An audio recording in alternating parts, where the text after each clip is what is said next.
Hello बच्चों, आज मैं आपको पढ़ाने जा रही हूँ परिश्रम के फल पर एक कहानी।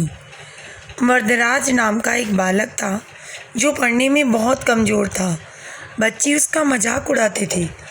कोई उसे मूर्ख कहता था तो कोई उसे मंदबुद्धि कहता था। उसके साथी पढ़ने में तेज थे, इसलिए पास होते चले गए, लेकिन उसे पढ़ाई समझ ना आने के कारण वे एक ही कक्षा में बहुत सालों तक पढ़ा रहा।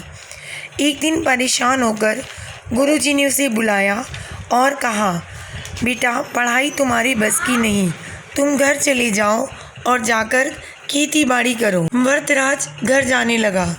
तभी रास्ते में उसे प्यास लगी। वह एक कुएं के पास गया। उसने कुएं के पास जाकर देखा, बहुत सुंदर सुंदर पत्थर पर गोल गोल निशान पड़े हुए थे।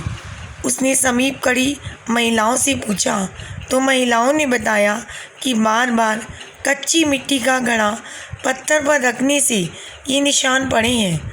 वे सोचने लगा, जब बार बार कच्ची मिट्टी का घड़ा पत्थर पर रखने पर उस पर निशान पड़ सकते हैं, तो बार बार अभ्यास करने से मैं क्यों नहीं पास हो सकता। उसने घर जाने का विचार छोड़ दिया और वह पुनः आश्रम आया। आश्रम आकर उसने गुरुजी से एक बार पुनः पढ़ाई करने की इजाज़त मांगी।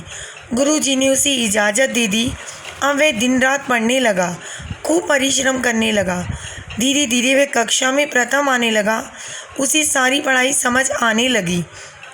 बच्चों, यही मंदबुद्धि वरदराज बड़ा होकर संस्कृत का विद्वान पंडित बना और उसने संस्कृत के 3 बड़े काव्य लिखे, लघु सिद्धांत कौमुदी और सार कौमुदी। तभी तो कहा भी गया है, करत करत अभ्यास से जड़मति होत सुजान।